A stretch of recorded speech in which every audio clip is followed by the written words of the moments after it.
CBSE 10ನೇ ತರಗತಿ Kannada YouTube ಚಾನಲ್ಗೆ ಸ್ವಾಗತ ಮಕ್ಕಳೇ. ಇಂದಿನ ವಿಷಯ ಮಹಿಳಾ ಸಬಲೀಕರಣ ಪ್ರಬಂಧವನ್ನ ರಚನೆಯನ್ನ ಮಾಡೋಣ. ಮಹಿಳಾ ಸಬಲೀಕರಣ ಎಂದರೆ ಮಹಿಳೆಯರಿಗೆ ನಿರ್ಧಾರವನ್ನ ತೆಗೆದುಕೊಳ್ಳುವಂತಹ ಹಕ್ಕುಗಳನ್ನು ನೀಡುವುದಾಗಿರುತ್ತದೆ. ಮೊದಲು ಮಕ್ಕಳೇ, ನೀವು ವಿಷಯವನ್ನ ಸರಿಯಾಗಿ ಅರ್ಥೈಸಿಕೊಂಡು ಇರುವಂತಹ 3 ಪ್ರಬಂಧದ ವಿಷಯಗಳಲ್ಲಿ ಒಂದನ್ನು ಮಾತ್ರ ನೀವು ಬರೆಯಬೇಕಾಗತ್ತೆ. ಸೊ ಹಾಗಾಗಿ ನಿಮಗೆ ಗೊತ್ತಿರುವಂತಹ ವಿಷಯದ ಆಯ್ಕೆಯನ್ನು ಮಾಡಿಕೊಳ್ಳಿ. ಇಂದಿನ ತರಗತಿಯಲ್ಲಿ ನಾನು ಮಹಿಳಾ ಸಬಲೀಕರಣ ಎಂದರೇನು, ಹೇಗೆ ಬರೆಯಬೇಕು, ಯಾವೆಲ್ಲ ಹಂತಗಳನ್ನು ಪಾಲಿಸಬೇಕು ಎನ್ನುವುದರ ಬಗ್ಗೆ ತಿಳಿಸಿಕೊಡುತ್ತೇನೆ. ಯತ್ರ ನಾರ್ಯಸ್ತುಂ ಪೂಜ್ಯತೆ ರಮ್ಯತ ತತ್ರ ದೇವತಾ ಎಂಬ ಸಂಸ್ಕೃತ ನುಡಿಯ ಅರ್ಥ ಮಹಿಳೆಯರನ್ನು ಗೌರವಿಸುವಲ್ಲಿ ದೇವತೆಗಳು ನೆಲೆಸಿರುತ್ತಾರೆ ಎಂಬುದು. ಮಹಿಳೆ ಕುಟುಂಬದ ಅಡಿಪಾಯ, ಸಮಾಜದ ಶಕ್ತಿ ಮತ್ತು ರಾಷ್ಟ್ರದ ಪ್ರಗತಿಯ ಮೂಲಾಧಾರ. ಮಹಿಳೆಯರಿಗೆ ಶಿಕ್ಷಣ, ಸಮಾನ ಅವಕಾಶ, ಸ್ವಾವಲಂಬನೆ ಹಾಗೂ ನಿರ್ಧಾರ ತೆಗೆದುಕೊಳ್ಳುವ ಹಕ್ಕುಗಳನ್ನು ನೀಡುವುದೇ ಮಹಿಳಾ ಸಬಲೀಕರಣ. ಮಹಿಳೆ ಸಬಲಳಾದರೆ ಕುಟುಂಬ, ಸಮಾಜ ಮತ್ತು ದೇಶವು ಸಬಲವಾಗುತ್ತದೆ. ಪೀಠಿಕೆಯಲ್ಲಿ ಕೆಲವೊಂದು ಸಾಲುಗಳನ್ನು ನಾನು ಹೈಲೈಟ್ ಮಾಡಿದ್ದೇನೆ. ಸೊ ಅದನ್ನು ಬಹಳ ಮುಖ್ಯವಾಗಿ ನೆನಪಿನಲ್ಲಿ ಇಟ್ಟುಕೊಳ್ಳಬೇಕಾಗುತ್ತದೆ. ಮುಂದಿನ ಹಂತ ವಸ್ತು ವಿಷಯ. ಎರಡನೆಯ ಹಂತ ವಸ್ತು ವಿಷಯ. ಈ ವಸ್ತು ವಿಷಯಕ್ಕೆ 2 ಅಂಕಗಳನ್ನು ನೀಡಿರುತ್ತಾರೆ. ಪ್ರಾಚೀನ ಭಾರತದಲ್ಲಿ ಮಹಿಳೆಯರಿಗೆ ಉನ್ನತ ಸ್ಥಾನಮಾನವಿತ್ತು. ಆದರೆ ಕಾಲಕ್ರಮೇಣ ಬಾಲ್ಯ ವಿವಾಹ, ಶಿಕ್ಷಣದ ಕೊರತೆ, ವರದಕ್ಷಿಣೆ, ಲಿಂಗ ತಾರತಮ್ಯ, ಮೂಢನಂಬಿಕೆ ಮತ್ತು ಸಾಮಾಜಿಕ ಅನ್ಯಾಯಗಳಿಂದ ಮಹಿಳೆಯರ ಸ್ಥಾನ ಕುಸಿಯಿತು. ಮಹಿಳೆಯರ ಹಕ್ಕಿಗಾಗಿ ಅನೇಕ ಸಮಾಜ ಸುಧಾರಕರು ಹಾಗೂ ಸ್ವಾತಂತ್ರ್ಯ ಹೋರಾಟಗಾರರು ಶ್ರಮಿಸಿದರು.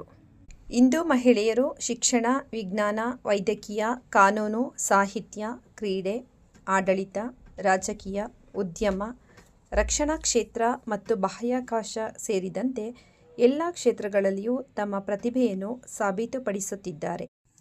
ಮಹಿಳೆಯರ ಅಭಿವೃದ್ಧಿಗಾಗಿ ಸರ್ಕಾರವು ಬೇಟಿ ಬಚಾವೋ, ಬೇಟಿ ಪಢಾವೋ, ಸ್ವಸಹಾಯ ಸಂಘಗಳು, ಮಹಿಳಾ ಮೀಸಲಾತಿ, ಉಚಿತ ಶಿಕ್ಷಣ, ಸ್ವಯಂ ಉದ್ಯೋಗ ಯೋಜನೆಗಳು, ಉಜ್ವಲ ಯೋಜನೆ ಮತ್ತು ಸುಕನ್ಯಾ ಸಮೃದ್ಧಿ ಯೋಜನೆ ಮುಂತಾದ ಹಲವು ಕಾರ್ಯಕ್ರಮಗಳನ್ನು ಜಾರಿಗೆ ತಂದಿದೆ. ಇವು ಮಹಿಳೆಯರ ಶಿಕ್ಷಣ, ಆರ್ಥಿಕ ಸ್ವಾವಲಂಬನೆ ಮತ್ತು ಸಾಮಾಜಿಕ ಭದ್ರತೆಯನ್ನು ಹೆಚ್ಚಿಸಲು ಸಹಕಾರಿಯಾಗಿವೆ. ಆದರೂ ಮಹಿಳೆಯರ ಮೇಲಿನ ದೌರ್ಜನ್ಯ, ಕಿರುಕುಳ, ವರದಕ್ಷಿಣೆ ಪಿಡುಗು, ಲಿಂಗಭೇದ, ಬಾಲ್ಯ ವಿವಾಹ ಮತ್ತು ಸೈಬರ್ ಅಪರಾಧಗಳು ಇನ್ನೂ ಸಮಾಜಕ್ಕೆ ಸವಾಲಾಗಿವೆ. ಇವುಗಳನ್ನು ತಡೆಯಲು ಕಾನೂನುಗಳ ಕಟ್ಟುನಿಟ್ಟಿನ ಜಾರಿ, ಗುಣಮಟ್ಟದ ಶಿಕ್ಷಣ, ಲಿಂಗ ಸಮಾನತೆಯ ಅರಿವು ಮತ್ತು ಸುರಕ್ಷಿತ ವಾತಾವರಣ ಅಗತ್ಯವಾಗಿದೆ. ಮಹಿಳೆಯರ ಹಕ್ಕುಗಳನ್ನು ರಕ್ಷಿಸುವುದು ಸರ್ಕಾರದಷ್ಟೇ ಅಲ್ಲ, ಪ್ರತಿಯೊಬ್ಬರ ನಾಗರಿಕನ ಕರ್ತವ್ಯವೂ ಆಗಿದೆ. ಇಂದಿನ ಭಾರತದಲ್ಲಿ ಅನೇಕ ಮಹಿಳೆಯರು ರಾಷ್ಟ್ರೀಯ ಮತ್ತು ಅಂತಾರಾಷ್ಟ್ರೀಯ ಮಟ್ಟದಲ್ಲಿ ಸಾಧನೆ ಮಾಡಿದ್ದಾರೆ. ಕಲ್ಪನಾ ಚಾವ್ಲಾ, PV ಸಿಂಧು, ಮೇರಿ ಕೋಮ್, ಸುಧಾ ಮೂರ್ತಿ, ಕಿರಣ್ ಬೇಡಿ ಮತ್ತು ನಿರ್ಮಲಾ ಸೀತಾರಾಮನ್ ಮುಂತಾದವರು ಮಹಿಳಾ ಶಕ್ತಿಯ ಪ್ರತೀಕಗಳಾಗಿದ್ದಾರೆ. ಅವರ ಸಾಧನೆಗಳು ಯುವತಿಯರಿಗೆ ಆತ್ಮವಿಶ್ವಾಸ ಮತ್ತು ಪ್ರೇರಣೆಯನ್ನು ನೀಡುತ್ತವೆ. ಕೊನೆಯದಾಗಿ ಉಪಸಂಹಾರ. ಮಹಿಳಾ ಸಬಲೀಕರಣವು ಕೇವಲ ಮಹಿಳೆಯರ ಅಭಿವೃದ್ಧಿಗೆ ಮಾತ್ರ ಸೀಮಿತವಾಗಿಲ್ಲ, ಅದು ರಾಷ್ಟ್ರದ ಸಮಗ್ರ ಅಭಿವೃದ್ಧಿಗೆ ಅತ್ಯಗತ್ಯವಾದ ಅಂಶವಾಗಿದೆ. ಪ್ರತಿಯೊಬ್ಬ ಹೆಣ್ಣು ಮಗುವಿಗೂ ಸಮಾನ ಶಿಕ್ಷಣ, ಸಮಾನ ಅವಕಾಶ, ಸುರಕ್ಷಿತ ವಾತಾವರಣ ಮತ್ತು ಗೌರವಯುತ ಬದುಕು ದೊರೆತಾಗ ಮಾತ್ರ ನಿಜವಾದ ಪ್ರಗತಿ ಸಾಧ್ಯ.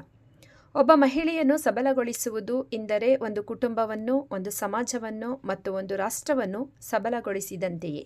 ಆದ್ದರಿಂದ ಮಹಿಳೆಯನ್ನು ಗೌರವಿಸಿ, ಅವರ ಹಕ್ಕುಗಳನ್ನು ರಕ್ಷಿಸಿ, ಅವರಿಗೆ ಸಮಾನ ಅವಕಾಶಗಳನ್ನು ನೀಡುವುದು ನಮ್ಮೆಲ್ಲರ ಜವಾಬ್ದಾರಿಯಾಗಿದೆ.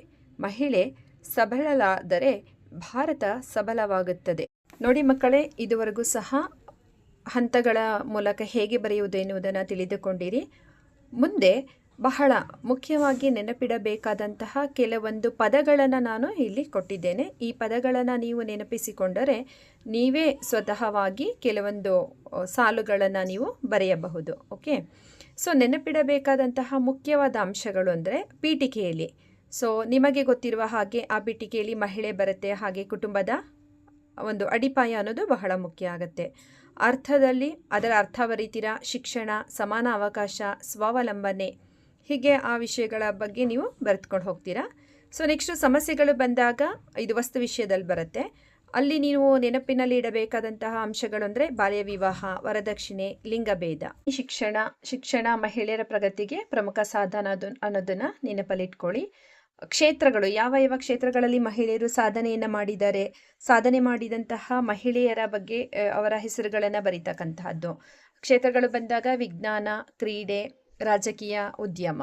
ಹಾಗೆಯೇ ಸರಕಾರಗಳು ಹಲವಾರು ಕಾನೂನುಗಳನ್ನು ಜಾರಿಗೆ ತಂದಿದೆ. ಅಂತಹವುಗಳನ್ನು ನೀವು ನೆನಪಿನಲ್ಲಿ ಇಟ್ಟುಕೊಳ್ತಕ್ಕಂತಹದ್ದು.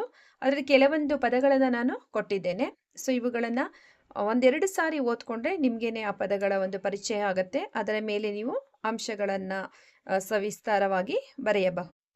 ಸವಾಲುಗಳು, ಸಾಧಕಿಯರು, ಪರಿಹಾರ ಹಾಗೆ ಉಪಸಂಹಾರದಲ್ಲಿ ಕೆಲವೊಂದು ಪದಗಳನ್ನು, ವಾಕ್ಯಗಳನ್ನು ನಾನು ಹೈಲೈಟ್ ಮಾಡಿದ್ದೇನೆ. ಅದನ್ನು ನೀವು ನೆನಪಿನಲ್ಲಿ ಇಟ್ಟುಕೊಳ್ಳಬಹುದು.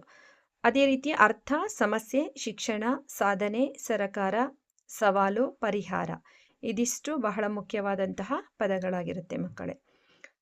ಮುಂದಿನ ಪ್ರಬಂಧದ ವಿಷಯ ಸಾಮಾಜಿಕ ಪಿಡುಗುಗಳು. ಇದು ಸಹ ನಿಮ್ಮ ಪಠ್ಯಪುಸ್ತಕದಲ್ಲಿರುವಂತಹ ಪ್ರಬಂಧದ ವಿಷಯವಾಗಿದೆ. ನಾವು ಮೊದಲು ಪಠ್ಯಪುಸ್ತಕದಲ್ಲಿರುವಂತಹ ಪ್ರಬಂಧಗಳ ಬಗ್ಗೆ ತಿಳಿಯೋಣ ಮಕ್ಕಳ. Thank you.